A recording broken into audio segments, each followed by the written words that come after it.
Es una jornada muy bien montada, muy bien pensada, que nos interpela a todos porque, como se ha dicho ya, estamos ante un momento crucial, no solo para nuestro país, sino que yo creo que estamos en un momento crucial para el conjunto del planeta.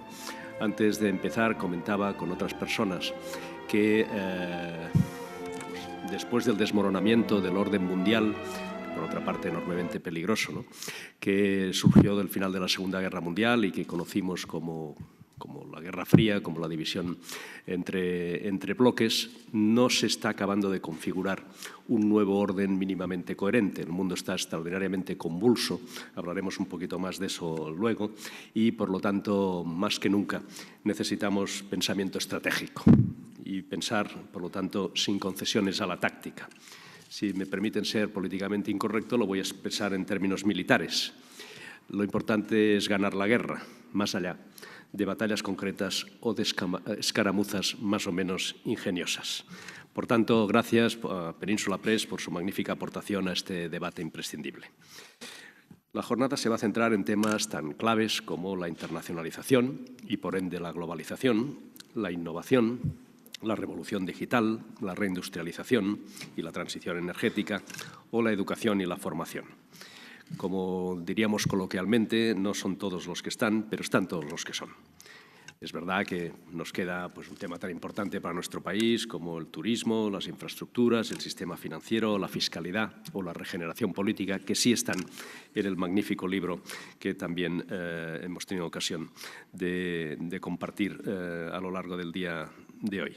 Pero es verdad que, en cualquier caso, todo ello queda subsumido en los temas centrales de la jornada. Sí que, si me permiten una ligera crítica, después de los elogios a la jornada, que son absolutamente sinceros, sí que he hecho en falta, ya que tenemos que pensar estratégicamente, algunos temas de largo alcance estratégico, por ejemplo, el medio ambiente y el debate sobre el cambio climático, que tiene mucho que ver con la energía, o la evolución demográfica, particularmente en países como el nuestro, pero no solo, que si no la corregimos nos lleva en el medio plazo a una especie de suicidio colectivo.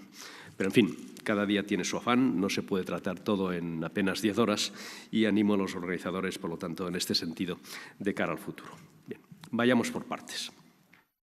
Los retos de fondo para cualquier economía y para cualquier país son las consecuencias de la globalización, lo que obliga, por lo tanto, a la internacionalización de nuestra actividad económica y empresarial y de todo tipo. La globalización no es una opción política, es un dato de la realidad que, como se suele decir, ha venido para quedarse. Y después hay otro punto que está cambiando muy vertiginosamente nuestros hábitos de comportamiento y nuestra capacidad de tomar decisiones, que es lo que llamamos la revolución digital.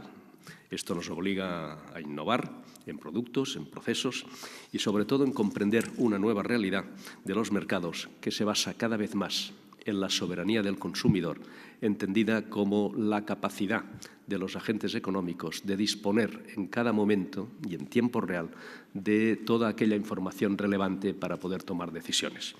Eso lleva a un proceso de desintermediación muy notable y que, insisto, tiene un componente estratégico muy profundo. Globalización. Yo creo que ya es un tópico, ¿no?, decir, y yo lo suelo repetir muchas veces, que el centro de gravedad del planeta se ha ido desplazando desde principios del siglo XX y con anterioridad ese centro de gravedad estuvo en Europa y por eso los mapamundis que todavía utilizamos, que ya no nos valen, tienen el eje central en el meridiano de Greenwich. Por la fortaleza de Estados Unidos, ese centro de gravedad se fue desplazando por el Atlántico. Hoy es tópico decir que se está desplazando hacia el Pacífico y yo creo que es una realidad que probablemente se acabe asentando a lo largo de esta primera mitad de este siglo en torno al estrecho de Malaca, en torno a la conexión entre el Índico y el Pacífico, porque allí se concentra cada vez más el peso, por supuesto, demográfico, pero también el peso económico, el peso financiero, el peso político, el peso cultural, incluso el peso militar. Y esto nos obliga a ver el mundo de otra manera, nos obliga a preguntarnos y a interpelarnos a nosotros mismos respecto a cómo puede ser la gobernanza mundial después del desmoronamiento del muro de Berlín, de la Unión Soviética y el surgimiento de una nueva realidad que todavía no está asentada, todavía no está aposentada y que nos afecta enormemente. Nos afecta enormemente. Solo hace falta ver el comportamiento absolutamente volátil de los mercados de valores en todo el mundo ante fenómenos que son de una profundidad innegable. Lo que está sucediendo y lo que se percibe que pueda suceder en la economía china es algo muy relevante, que afecta además particularmente a todo el mundo, pero que afecta al sudeste asiático. Lo que está sucediendo en América Latina con la crisis en Brasil afecta al conjunto de la región. Los problemas que tiene una gran potencia como Rusia hacen que su política exterior, muy proactiva por cierto, pues genere tensiones también en muchas partes del planeta. La situación en Oriente Medio es absolutamente caótica porque además refleja el desmoronamiento de otro orden que había permanecido hasta ahora y que hoy se ha derrumbado. Me refiero al orden westfaliano, al orden que se basaba en estados con fronteras definidas, muchas veces con tiralíneas y en función de intereses coloniales, pero que hoy han recibido una enmienda a la totalidad, se cuestionan esas fronteras y se buscan nuevas identidades sobre razones distintas de la raison d'État, como por ejemplo temas religiosos, los temas étnicos, los temas lingüísticos y, por lo tanto, la puesta en cuestión de un mundo basado en estados predeterminados con fronteras definidas y con soberanías indiscutibles. Eso también se está poniendo en cuestión y no sabemos todavía cómo va a terminar, ¿no? Por lo tanto, insisto, todo nos afecta. Estamos viendo los enormes desequilibrios que genera la evolución de los precios en los hidrocarburos, tanto en el petróleo como en el gas, también en las materias primas en general y los recursos minerales, y nos enseñan algo que, bueno, que en economía se suele citar, pero que no siempre se suele experimentar, ¿no?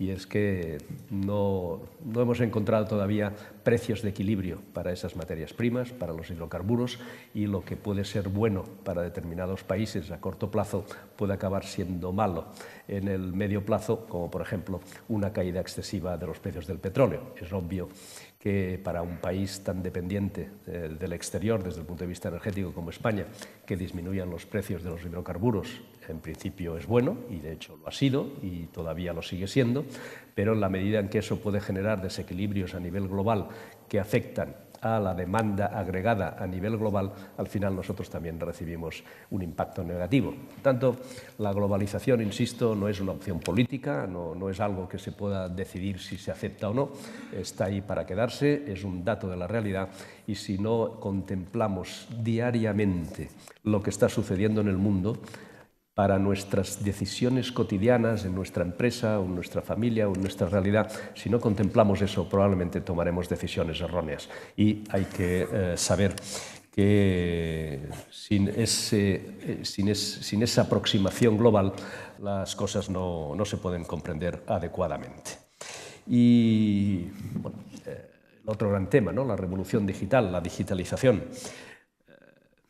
Cuando estudiábamos, cuando yo soy economista, cuando estudiaba economía o después cuando tuve ocasión de enseñarla, hablábamos de los modelos competitivos. Y hay muchos modelos competitivos, de competencia monopolística, de competencia imperfecta, de monopolio, monopsonio, monopolio bilateral, etc. Y había uno que era el más bello desde el punto de vista intelectual, por su finura y por su perfección matemática, que era el modelo de competencia perfecta. Y con equilibrios walrasianos. Y ese modelo de competencia perfecta, que bueno, lo que solíamos decir es que no era habitual en la realidad económica, pues era un modelo que se basaba en unas condiciones que no siempre coincidían en la realidad, como digo. Es un mercado en el que hay muchos oferentes y muchos demandantes, y eso es así en muchos mercados. Es un mercado en el que no hay barreras tecnológicas infranqueables, ya sean tecnológicas o o de tipo legal, también hay muchos mercados que son así. Son mercados en los que el producto es razonablemente homogéneo y, por lo tanto, el precio es el factor determinante para tomar una decisión, y también hay muchos mercados así, y era un mercado, y ese era el punto que normalmente fallaba, en el que el demandante, el consumidor, disponía de toda la información relevante para tomar una decisión coherente con la expresión de sus preferencias. ¿Y por qué eso solía fallar? Bueno, porque en un mundo no digital disponer de la información es costosa. Obtener información tiene sus costes y, por lo tanto, muchas veces necesitaba intermediación. Necesitaba intermediación para comprar un billete de avión o necesitaba intermediación para hacer una determinada transacción financiera. Esto es lo que está cambiando también de forma absolutamente vertiginosa, porque con las nuevas tecnologías de la información, con un simple clic en un smartphone o en una tablet, podemos disponer de aquella información que nos resulta relevante para poder tomar una decisión correcta. Y no solo podemos disponer con un clic de esa información relevante, sino que además podemos ejecutar nuestra decisión a través de un clic. Eso, lógicamente, cambia los parámetros competitivos en los que estamos y hay que incorporar esa nueva realidad a todas nuestras actividades. La revolución digital es una revolución transversal que afecta a todos los sectores, que afecta a todas las empresas, que afecta a todos los agentes económicos y sin la cual difícilmente vamos a poder ser competitivos. Bien, eso implica otro gran desafío que se va a tratar, sin ninguna duda, que es el desafío del sistema educativo y de la formación en general, ¿no? Por tanto, estamos hablando de temas muy de fondos, de temas realmente estratégicos que van más allá de las coyunturas, aunque las coyunturas nos inunden también en nuestra vida cotidiana y nos hagan dedicarles muchas energías. Lo importante es que nos centremos en aquello que es estratégico en el largo plazo. Y, desde luego, la educación lo es. Y ahí las diferencias entre países, las diferencias competitivas, tienen mucho que ver con los respectivos sistemas educativos, mucho que ver. Y probablemente uno de los mayores déficits, uno de los mayores fracasos en una historia de éxito, como es la historia de nuestro país, de España, desde la transición democrática, pues uno de los fracasos que hemos tenido es en instrumentar un sistema educativo que dé respuesta adecuada a los retos del momento. ¿Y por qué ha sido un fracaso cuando en otros ámbitos hemos tenido muchos éxitos, ¿no? Disponemos de una dotación de infraestructuras con muchas carencias todavía, pero francamente envidiable. Disponemos de un sistema sanitario con muchas carencias, desde luego, y con problemas de financiación, pero que desde el punto de vista de la calidad del producto es envidiable. Hemos tenido y tenemos, ahora lo comentaré y lo matizaré, unas instituciones que a raíz de la transición democrática han funcionado adecuadamente y que nos han permitido décadas de avance, de prosperidad y de calidad en los comportamientos democráticos, pero, insisto, hemos tenido también algún fracaso y, desde luego, el sistema educativo lo es porque hemos sido incapaces de instrumentar consensos. En los otros temas que he mencionado se han podido construir consensos básicos, pero con el sistema educativo ha sido imposible. Se ha centrado el debate en el debate ideológico, se ha convertido a lo largo de las décadas la educación en un instrumento de confrontación política y de confrontación ideológica, y eso ha provocado que cada vez que había un cambio de gobierno, o incluso cada vez que cambiaba el ministro o la ministra, aunque fuera del mismo color político, también se volvía a cambiar el sistema educativo. Y esto me lleva a una última reflexión, para no alargarme en exceso, porque el tiempo está muy tasado y la jornada es muy densa, ¿no? Y es el papel de la política democrática, ¿no? Que es construir consensos y no dividir, que es buscar confluencias y no confrontar, que es impulsar reformas y evitar rupturas. Ahora está muy de moda hablar de si estamos o no ante una segunda transición. Yo no lo creo. Una transición es cuando se pasa de una dictadura a una democracia. Una transición es hacer algo rupturista, como cambiar un régimen. Es verdad que además nosotros, el país, tuvo la habilidad y el acierto de que esa ruptura absolutamente necesaria, porque si no, no era posible cambiar de régimen, se hizo en términos pactados, lo que se llamó la ruptura pactada. Pero ahora no estamos en esta situación, no hay que cambiar de régimen. Lo que hay que hacer es identificar sus carencias, identificar sus déficits y reformarlo, regenerarlo, mejorarlo en todo lo que se pueda. Y, por tanto, la mejora de un régimen democrático no requiere rupturas, requiere reformas y, si es necesario, como digo, reformas a fondo. Estamos ahora ante un escenario político muy complejo, forma parte de nuestras conversaciones cotidianas prácticamente todos los días, ¿no? Pero quisiera hacer un comentario. Estamos ahí, en esta situación política compleja, porque los ciudadanos españoles lo hemos decidido así con nuestro voto.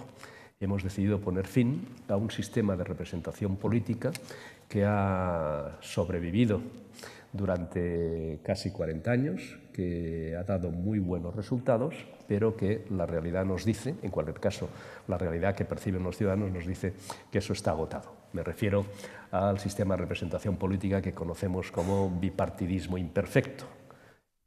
A veces ganaba el principal partido del centro-izquierda, otras veces de centro-derecha, a veces con mayorías absolutas, a veces con mayorías relativas, pero con una cierta facilidad de construir mayorías parlamentarias suficientes como para que cada gobierno haya podido ejercer sus políticas y ejecutar su programa de una forma bastante natural.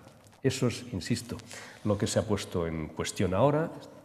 Este sistema de representación pues, ha mostrado su agotamiento y hay que dar respuesta adecuada a esa demanda ciudadana, no desde la añoranza de lo que ya nunca va a volver a ser, sino desde la esperanza de ver cómo se construyen nuevos consensos, cómo confluyen de nuevo los intereses del conjunto del país y, por lo tanto, cómo seguimos progresando. ¿Por qué esa puesta en cuestión, yo creo que ya irreversible, de nuestro sistema de representación política? Pues probablemente por la pérdida de legitimidad de algunas de nuestras principales instituciones, ¿no? Es una pérdida de legitimidad de uso, de ejercicio, una excesiva politización, por ejemplo, de los órganos que gobiernan la justicia y la administración de justicia, una pérdida de legitimidad de uso de instituciones representativas de todos, una pérdida de legitimidad de las instituciones asociada a una percepción más o menos injusta, pero en cualquier caso como percepción absolutamente real de la corrupción. Y la corrupción en nuestro sistema político, de la que también se habla desafortunadamente todos los días, pero inevitablemente, porque responde a cosas que están sucediendo, pues esa percepción de corrupción va asociada no tanto a su propia existencia, que obviamente también, sino a la sensación de que no ha habido una respuesta contundente a la misma. Obviamente estamos hablando de un tema transversal que afecta a prácticamente todas las fuerzas políticas, pero si no queremos leer esa realidad, la sociedad española nos pasará factura. Y todo esto, además, tiene mucho que ver con nuestra competitividad, porque un país con instituciones débiles y cuestionadas pierde competitividad. Un país con institucionalización fuerte y prestigiada y con buena imagen y con un vínculo afectivo entre las mismas y los ciudadanos es un país sin duda mucho más competitivo. Por lo tanto, hablar de estas cosas también forma parte del debate estratégico, también forma parte de la estrategia y ahora es momento de poner las luces largas, es momento de nuevo, ¿no? De la generosidad, de la altura de miras, de las políticas que llamamos de Estado y en ese sentido sí que deberíamos recuperar el espíritu que hizo posible la transición de la dictadura a la democracia. me refiero a las actitudes de los políticos, me refiero a las actitudes y a los posicionamientos también de los medios de comunicación, que son los que generan también un determinado clima de opinión pública, pero también me refiero a la responsabilidad de todos y cada uno de nosotros, porque tenemos que actuar en consecuencia y saber que nos estamos jugando, como es evidente, nuestro propio futuro.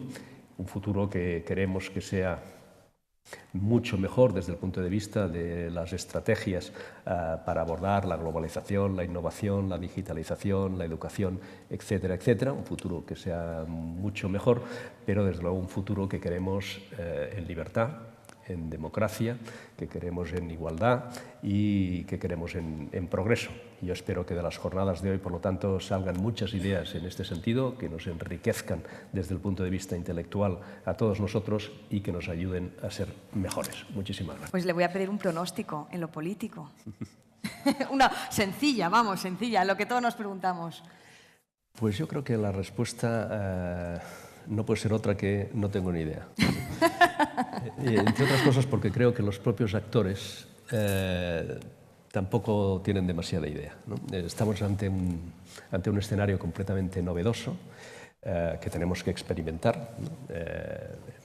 Todos los actores están aprendiendo porque las pautas de comportamiento no son las habituales.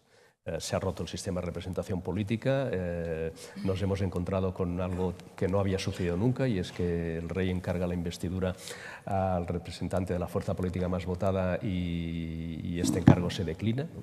Y ahora estamos viendo como un partido político que tiene 90 diputados de 350, pues está intentando formar gobierno con una geometría variable a su derecha y a su izquierda. Son situaciones completamente nuevas, ¿no? Yo creo que los escenarios ahora son bastante, por lo menos los diferentes escenarios son bastante claros. No sé cuál va a ser el que salga, ¿no? Pero, por una parte, hay un esfuerzo por parte del representante del Partido Socialista, el señor Sánchez, de configurar un gobierno aparentemente mirando a su derecha y mirando a su izquierda, es decir, con Ciudadanos y con Podemos. Las dos fuerzas políticas han dicho que son incompatibles, por lo tanto, ese es un escenario que es teórico, pero que no parece real. Y los otros dos escenarios son o se configura un gobierno del PSOE con Podemos más la abstención activa de una serie de otras fuerzas, fundamentalmente de carácter nacionalista, que han dicho que ponen como condición para ese apoyo algo que está en contra de la Constitución y, por lo tanto, difícilmente asumible para el Partido Socialista. Por tanto, es un escenario complejo, muy difícil, aunque yo creo que se sigue intentando a pesar de las apariencias. Y después otro escenario, que es un gobierno minoritario entre el Partido Socialista y Ciudadanos, que tendría más votos, pocos, pero más votos, que el eventual voto en contra del Partido Popular y que, por lo tanto, para salir adelante, del Partido Popular y de otras fuerzas, y por lo tanto para salir adelante solo es posible ese gobierno minoritario si se cumplen dos condiciones que difícilmente pueden ser comunes, y es que o bien se abstenga el Partido Popular o bien se abstenga Podemos, ¿no?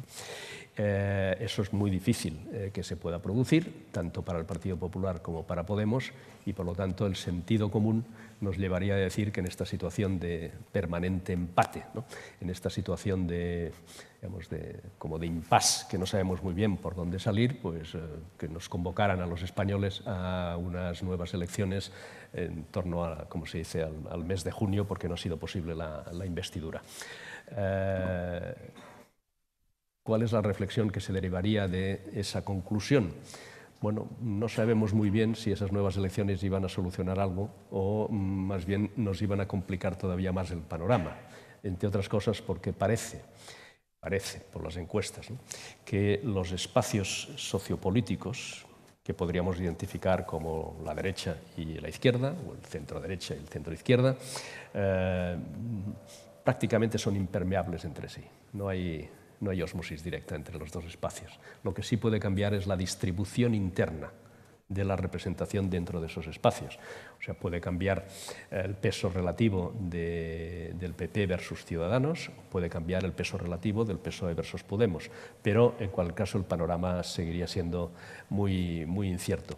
Veremos. Yo creo que hay que darle un poco de tiempo al tiempo, ¿no?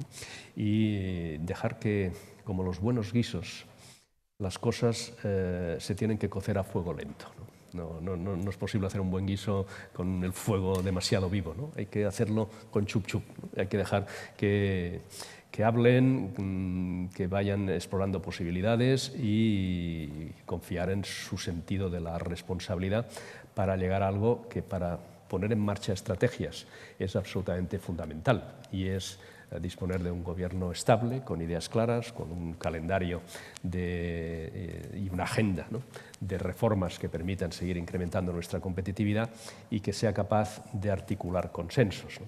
Y ahí yo creo que todos ustedes intuirán cuál es mi opinión de cuál sería el mejor gobierno para instrumentar consensos y tener una agenda completa de reformas y no planteamientos rupturistas. Y creo que también intuirán cuál creo yo, y es una opinión personal y por lo tanto, bueno, tan legítima como otras, pero tan equivocada como puedan ser las otras, el peor gobierno para estos objetivos sería el que ustedes se imaginan. Una última cuestión. Si no se anima nadie, yo sigo, porque vamos, Bueno, entonces le damos la palabra. Jesús tiene aquí un micrófono.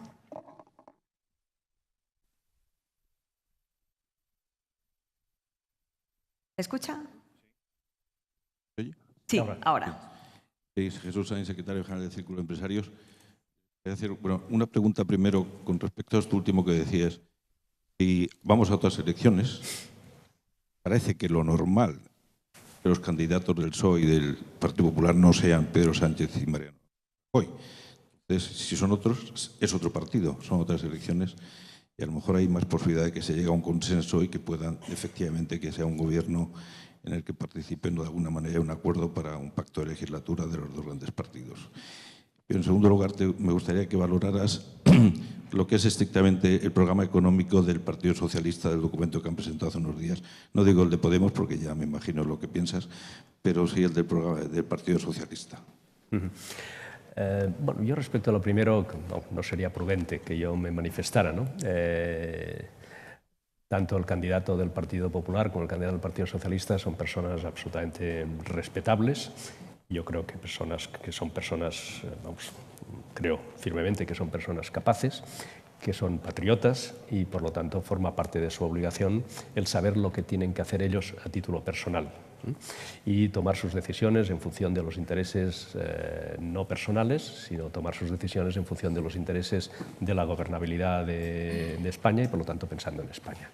Y ahí cada uno pues tiene que asumir, hacer su propia reflexión y tomar las decisiones pertinentes. Ojalá sean decisiones que permitan articular de nuevo estabilidad y consenso y reformas, sobre todo reformas. Y respecto a lo segundo, efectivamente yo he leído los dos programas. Efectivamente el programa de Podemos, pues para que ustedes me entiendan, es difícilmente compartible para alguien que cree en la economía de mercado y en la democracia representativa, pero debo decir en cambio que desde el punto de vista pues, conceptual, no veo nada especialmente preocupante en el programa que ha presentado el Partido Socialista.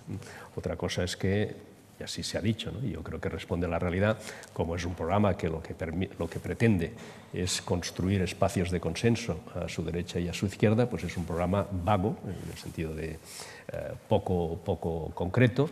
Es un programa, digamos, lleno de grandes conceptos difícilmente objetables, pero que yo creo que simplemente es un punto de partida para la negociación. Pero insisto, no veo en ese papel, en ese documento, nada especialmente preocupante. Y me congratulo de eso, porque al final el Partido Socialista, junto con el Partido Popular, y antes la UCD, han sido y deben seguir siendo dos pilares básicos del correcto funcionamiento del sistema. Y yo creo que eso nos conviene a todos que sea así. ¿Peligra la recuperación económica a causa de la política? 81%, creo que hay bastante unanimidad en cuanto a que sí que peligra la recuperación económica a causa de la política. Vamos a la segunda cuestión. ¿Es determinante para la recuperación la coyuntura internacional? 96, aquí todavía es más clara la respuesta. Sí que es muy importante la coyuntura internacional. Vamos a por la tercera cuestión. ¿Es prioritario realizar ajustes en las políticas sociales? Aquí está más igualado.